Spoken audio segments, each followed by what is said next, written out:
Welcome. You are tuned into Municipal Focus. My name is Kevin Tocci. I will be your host for this segment. As you may or may not know, that a lot of the shows that we do, Crosstalk or Municipal Focus, focuses on a lot of what's going on in the community, but in different realms. Crosstalk, we could talk about events that are coming up or have a chance to speak with a local state rep, state senator, what have you. Municipal Focus gives us an opportunity to focus on government at all levels, whether it's a municipal employee, a town administrator, to the county level, and even state level, maybe a state representative or state senator who isn't necessarily representing the particular district here in Whitman or Hanson. We are very privileged today to be sitting down with Mr. Jared Valanzola. He is the chairman for your Plymouth County Commissioners. Jared? Kevin, a pleasure to be here with you on Whitman-Hanson Community Access Television. It's also worth noting that he also is kind of a little bit of a media hound. He has his own show on 95.9 WATD called the JV Team, where they kind of talk about everything and anything, music, or things that are quite relevant as they are happening. So I want to make sure I kind of...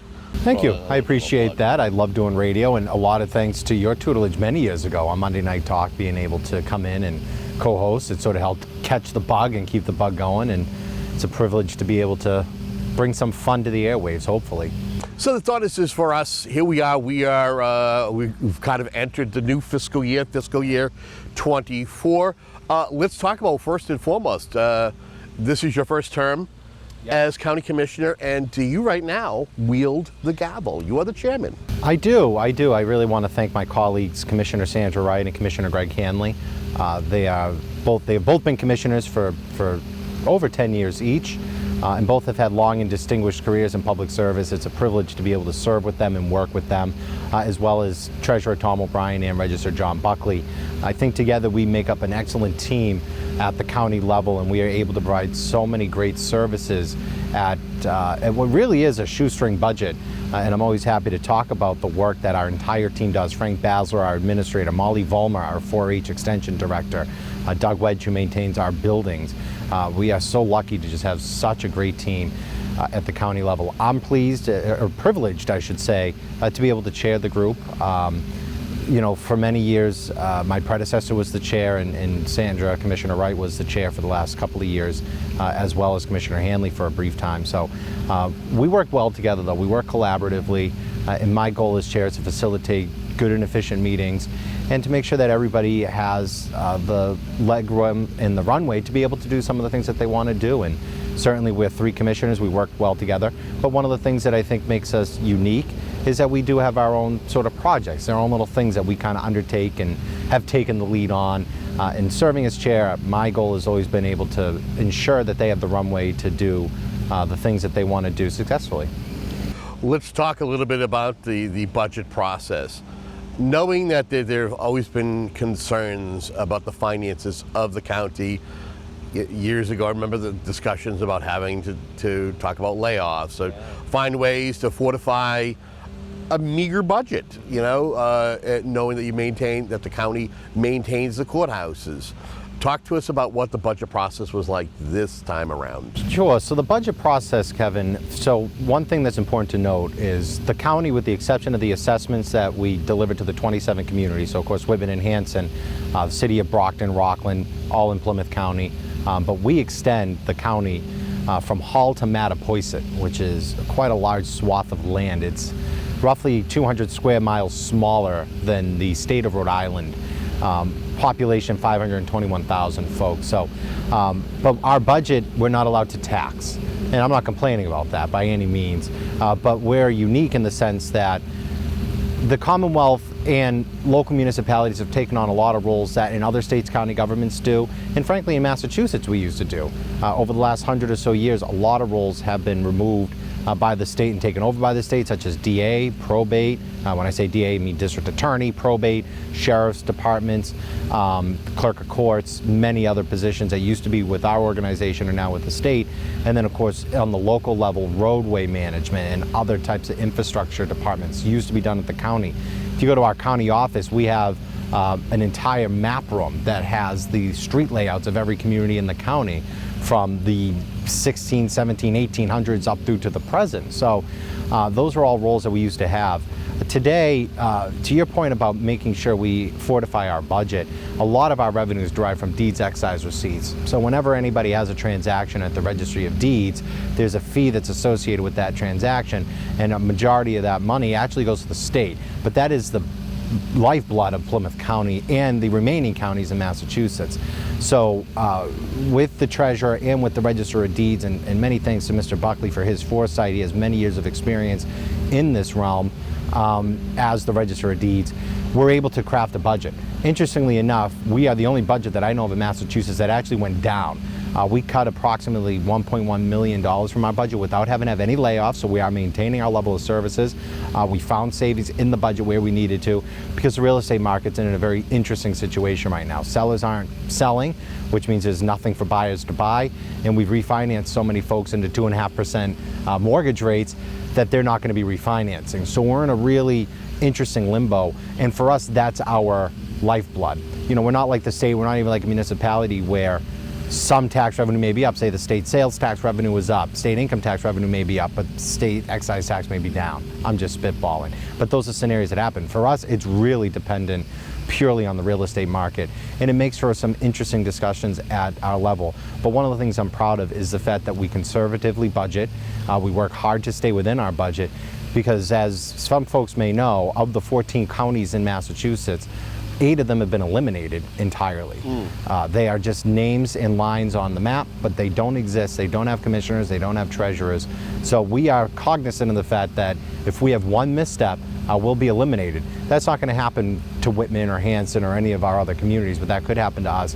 And we want to make sure that we are never on that chopping block. And we do a good job, I think, of making sure of that.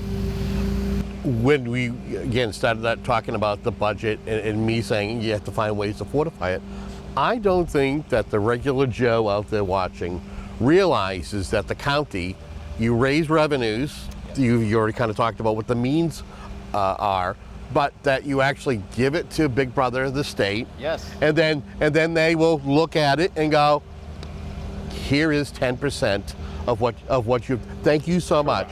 So you currently, right now, are in the works and have been trying over the past couple of legislative sessions to kind of see if, in fact, you can get more back of that revenue, correct? Correct. So it's called deeds excise, but the legislation's been nicknamed regional services funding. The long and short of it is when we collect those deeds excise receipts, so when any person is making any transaction at the Registry of Deeds, for every $1 that you spend there, now keep in mind, that Registry of Deeds building that you walked into to do that transaction is owned by Plymouth County. The employees are county employees. We pay their benefits. We pay their retirement. When you pay that dollar, the state takes 90 cents and we keep 10 cents of it, even though we are the ones bearing the cost of collecting those funds. So the legislation originally years ago was 50-50. And I was okay with that. As far as I'm concerned, it should be 100% for the county. Yeah. They're our employees, and they do a great job for us. They're our employees, they're our buildings, it's our infrastructure, it's our technology, everything. There's not a single dime that the Commonwealth of Massachusetts spends to maintain that service at the Registry of Deeds. So this legislation would just increase it by 20%. So we'd go from 10 cents on every dollar to 30 cents. Still, as far as I'm concerned, a little unfair, but I'll take it. Because what that would mean for Plymouth County's budget would not only make us completely solvent, which we are solvent, but it would be able to afford us the opportunity to serve as a regional catalyst for these towns. Of course, Whitman and Hanson have a regional school district, but there are so many other services that towns, frankly, have now started asking us to do. And I know we're going to talk about ARPA and CARES later, but so many communities have asked us to try and step into the fold because of how effectively and efficiently we were able to execute CARES and how effectively and efficiently we execute ARPA. They want to see us do more, and we want to do more. My colleagues and I are constantly thinking about ways that we can serve our communities more. This legislation would make that possible. I do want to thank the legislative delegation for Whitman and Hanson, Rep. Allison Sullivan, Almeda, Rep. Josh Cutler, Rep. David DeCoste now in Hanson, and of course Senator Mike Brady, have all been such staunch supporters of Plymouth County. I can pick up the phone and call any one of them at any time, and they are there for us.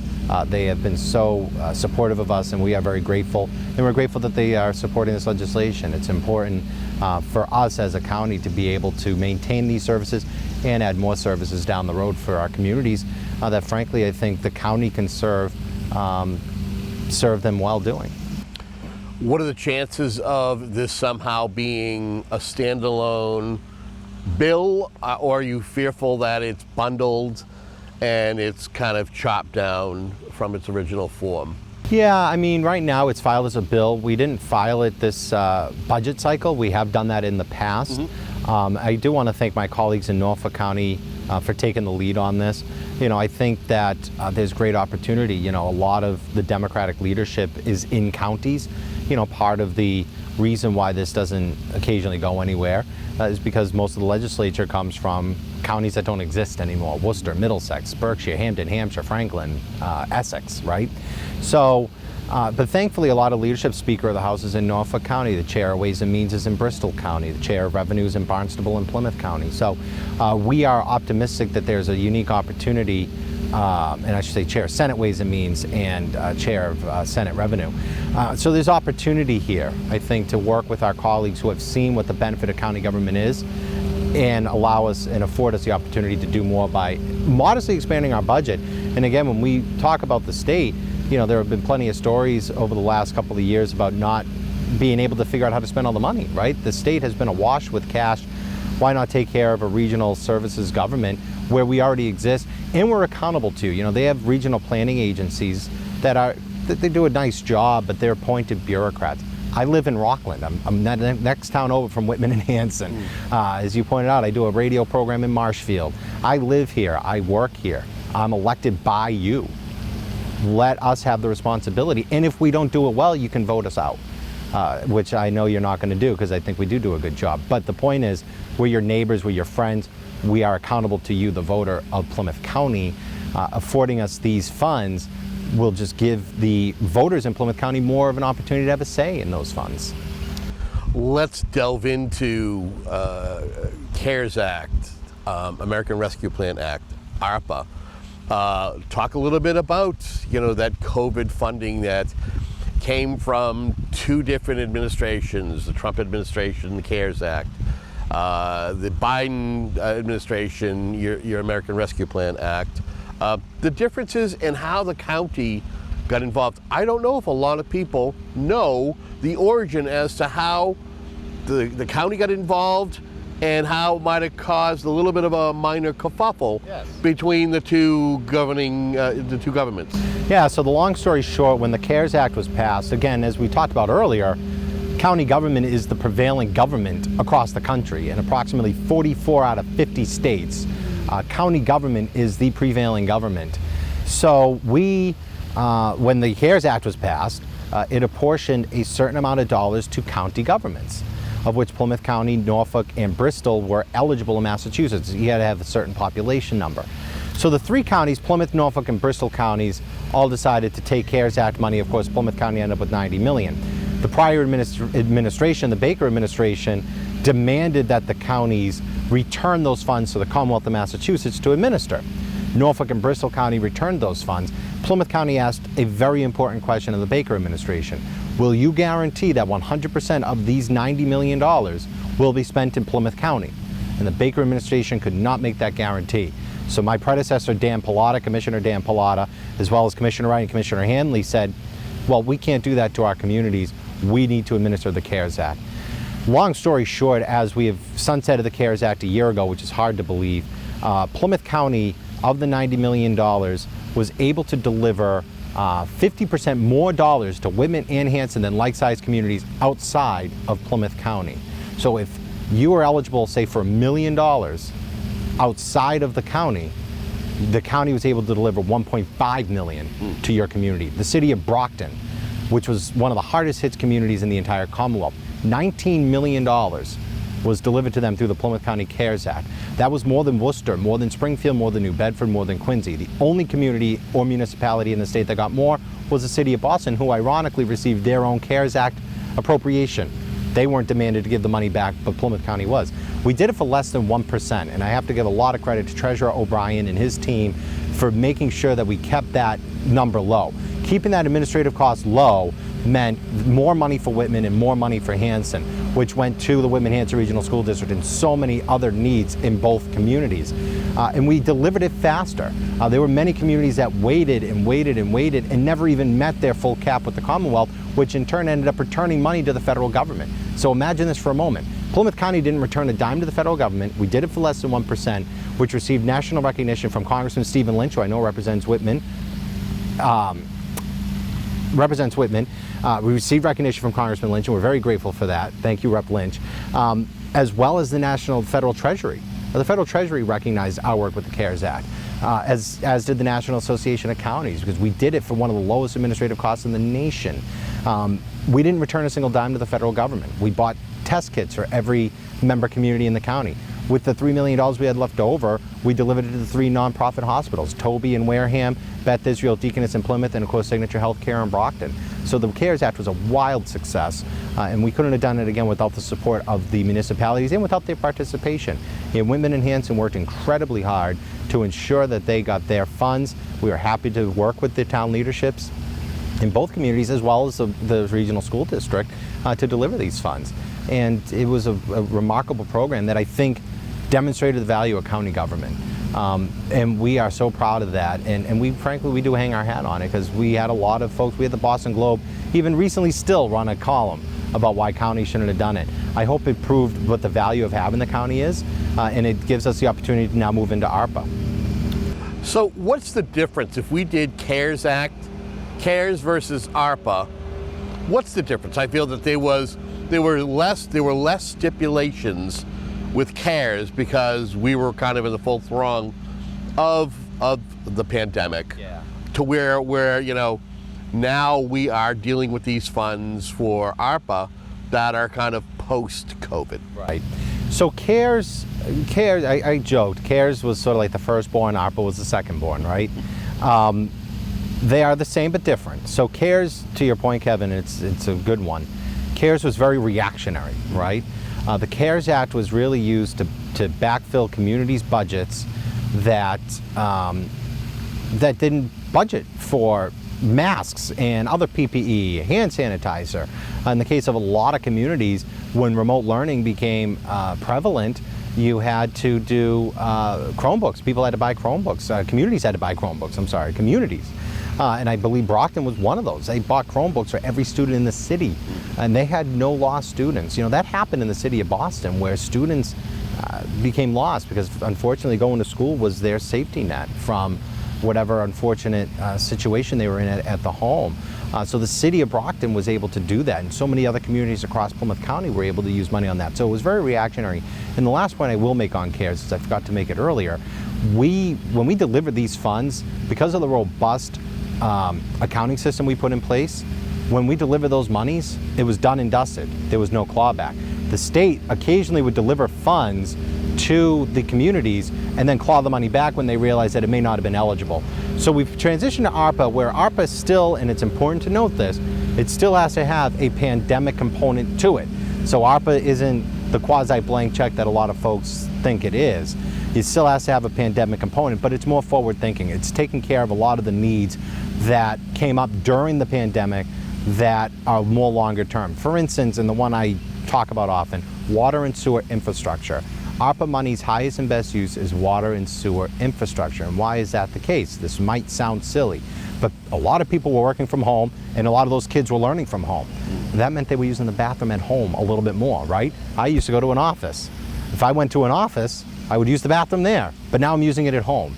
Same with everybody else that was working from home. That started putting a strain on communities that have sewer infrastructure. It exposed a lot of the infrastructure needs that so many of these communities have with water and sewer. So that has been the highest and best use. We were recently out last week delivering checks to communities, Abington, East Bridgewater in the area specifically, where they are addressing a lot of those needs. And ARPA is more forward-looking, but it is still based a lot on what was discovered during the pandemic, and I think that's important to know. There's other categories such as broadband, as well as other categories that weren't covered by CARES, so it's very forward thinking in that respect but it still does have to have a pandemic component to it. You and I, talking off camera recently, we discussed some of the other initiatives that the county commissioners are hoping can kind of, I don't want to say jumpstart, but kind of hope that through the proven track record of the Distribution of CARES Act and ARPA, that there could be more of a share system. Yeah. You want to talk a little bit about that? Yeah, so the great thing about ARPA, Kevin, so when we did CARES, we were the only county in Massachusetts that did CARES. With ARPA, we have been able to partner with Barnstable, Bristol, and Norfolk counties. So we're also sharing in the administrative costs. We have a 3-level review process, Clifton, Larson, Allen, followed by Powers and Sullivan, and then each county treasurer in the counties. So we're able to split that cost 25% with Bristol, Barnstable, and Norfolk counties. Some of the other things that we talk about, and I do need to really highlight and emphasize, especially our 4-H program in Plymouth County. Molly Vollmer, Blake Dinius, I'm sure he's been in your school. Yep. Or in your senior center. Yep. He talks about bugs. He's our entomologist. Fantastic. Wonderful job. And we're so grateful for the work that they do, the work that he does. But they do so much great programming. The 4-H program does. There are so many other avenues, though, that I see the county, could be a vehicle for regionalization. One of the things that I talk about, and Commissioner Hanley talks about this as well, so I don't want to steal his thunder, is the animal control officers. Not just the ones that would handle and deal with your cat or your dog or a missing animal, but in so many communities it falls on a police officer. And I'm not going to speak for our fine men and women in blue, but I feel like if you became a police officer, it may not have necessarily been to chase animals, right? So that's an avenue that we could potentially service our member communities. When you think about the black bear that's been roaming the area lately, we haven't seen him here yet in Whitman, but the black bear doesn't care about our political subdivisions. He or she is gonna roam and wander around foraging for food, and that's what he's gonna do. That's an avenue that the county would be able to service. Regional grant writing, that was something that I wanted to do. When we talk about our budget, we have to make hard decisions at the county level. When I was first elected, we had actually found some money to do a regional grant writer. When the opportunity to do ARPA showed up, we canned the grant writer so that we would have the funds ready to get ARPA up and going. So, I made that decision, but that is still something I would love to see us do. So many medium to smaller sized communities can't afford to have a full-time grant writer. It's falling on a town administrator who has so much work to do as it is. And not to say that we're going to take these things away from our towns, but it would be a service there to supplement and help bolster a town, or in our case, even pursue grants. Again, county government is the prevailing government across the country. When the federal government's looking to award grants, by and large, they're going to award them to a county because they figure it's servicing the most amount of people at once. Certainly coastal resiliency. Again, we have so many wonderful coastal communities that have teamed up together. I know Marshfield and Scituate in particular. But why not work more collaboratively with the county to be able to service the seawalls, service coastal resiliency? Of course, our mutual friend Joe Flood Rossi does the community rating system. Yep. The county could serve there. A lot of folks don't realize this. I live in Rockland, we're in Whitman, of course Hanson as well. There are flood maps in those towns, and there are homeowners that have flood insurance policies. You might have a little river that runs through your backyard, or a creek, or whatever. Rockland has 55 flood insurance policies. So the county could serve as an impetus for that. You wouldn't think Rockland does. You wouldn't think Brockton does. Whitman, Hanson, we're not coastal communities, but we are still affected by rising floodwaters during a storm, right?